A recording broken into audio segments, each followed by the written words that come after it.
5 حالت بدل دینا. کیسے؟ نمبر 6 حالت بدلنا. اللہ کے نبی صلی اللہ علیہ وسلم فرماتے ہیں اذا غضب احدکم وهو قائم فلیجلس. تم میں سے کوئی اگر غصہ اس کو آ جائے اور وہ کھڑا ہو بیٹھ جائے. اور فإن ذهب عنه الغضب وإلا فليضطجع.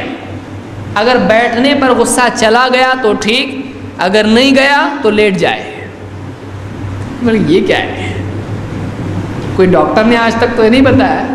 یہ ڈاکٹر بعد میں بتائے گا. اگر یہ کھڑا ہوتا تو مارم پیٹی ہوتی. بیٹھا ہوا لڑتا ہے، بیٹھ کے لڑتے لوگ، بیٹھ کے نہیں لڑتے. لیکن کھڑا ہوا آدمی کیا کر سکتا ہے؟ کچھ بھی کر سکتا ہے. اور بیٹھا ہوا آدمی پھر بھی نہیں جا رہا غصہ، کچھ بھی اٹھا کے بھی پھینک کے مار سکتا ہے، لیٹ جائے آدمی. یعنی ڈیمیج کنٹرول. کیا یہ ڈیمیج کنٹرول کہ ایک آدمی ڈیمیج کر سکتا ہے جب وہ کھڑا ہے بیٹھا ہے. تو آپ نے کیا کہا؟ کھڑا ہے تو بیٹھ جائے. اس لیے آپ دیکھیں لوگ کھڑے ہوئے ہیں، جب جھگڑے کا ٹائم آتا سب کیا ہوتے مجلس میں؟ آپ بتاؤ کیا ہوتا؟ بیٹھے ہوئے ہیں، بات چیت چل رہی، کمپرومائز چل رہا. اب جب معاملہ بگڑنا شروع ہوا تو کیا ہوتا ہے؟ ایک آدمی کھڑا ہوتا، دوسرا کھڑا ہوتا، سب ایک ایک کھڑے ہونا شروع ہو جاتے ہیں. اب جب کھڑے ہوتے تو کیا ہوتا؟ پھر جھگڑا شروع ہو جاتا ہے. لیکن بٹھایا جائے سب کو تو جھگڑا ہوتا ہے نہیں. دیکھیے حدیث میں کتنی بڑی بات بتائی گئی ہے کہ جھگڑے کے چانسز کھڑے ہونے کی حالت میں زیادہ ہیں لیکن بیٹھی ہوئی حالت میں نہیں ہے. اور ایک آدمی اگر بیٹھی ہوئی حالت میں بھی غصہ نہیں آ رہا تو کھڑے ہونے کے چانسز اس کے ہیں. وہ لیٹ جائے آدمی کہ اور بھی اپنا کھڑا ہونا اور لڑنا پیٹنا مارنا اس کو مشکل بنا دیا جائے. تو اپنی حالت بدل دینا یہ بھی کیا ہے؟ غصے کے کنٹرول کے لیے، اس کے نقصان سے بچنے کے لیے ایک حل ہے. اس حدیث کو امام احمد، ابو داؤد اور ابن حبان نے روایت کی اور یہ صحیح روایت ہے. اور یہی بات علماء نے اس کے ضمن میں ذکر کی، خطابی وغیرہ نے، کہ ایسے وقت میں آدمی نقصان زیادہ پہنچا سکتا ہے. یزید ابن ابی حبیب صحابی ہیں. کہتے ہیں کہ کتنا بڑا جملہ ہے، دیکھیے کہ صحابہ بہت عقل مند لوگ تھے. بہت سارے ان میں ان پڑھ تھے لیکن عقل مند تھے.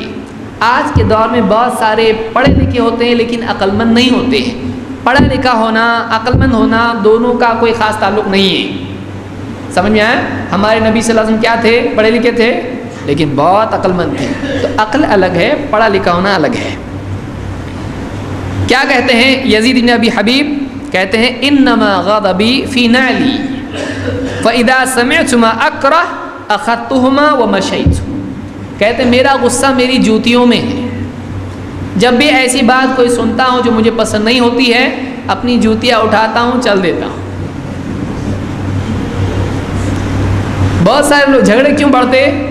ہلتا نہیں وہاں سے ارے چل، ارے ٹھہر، ادھر ہی رک. پھر بات بڑھتی مار پیٹ تک آ جاتی ہے کہ نہیں؟ آدمی اگر چھوڑے ٹھیک ہے بعد میں بات کریں گے، ابھی ٹھیک ہے ختم کر دو، دیکھیں گے دوسرے وقت میں بات کریں گے، ابھی کھانا بھی نہیں کھایا، ابھی ٹینشن زیادہ ہے. بعد میں بیٹھ کے سکون سے بات کریں. نکل گیا سب اپنے اپنے گھر کو گئے، بعد میں پھر کل بیٹھیں گے، جان دو نا ابھی ہو گیا نا، ابھی کائے کو اور بڑھا رہے، ختم ہو گیا.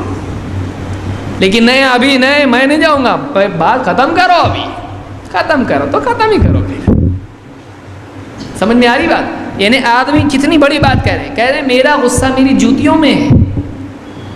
جب بھی ایسی چیز مجھ کو آتی ہے کہ جو مجھے پسند نہیں ہوتی، بات بڑھنے والی ہے، جوتی اٹھاتا ہوں، پہن کے مجلس چھوڑ کے نکل گیا.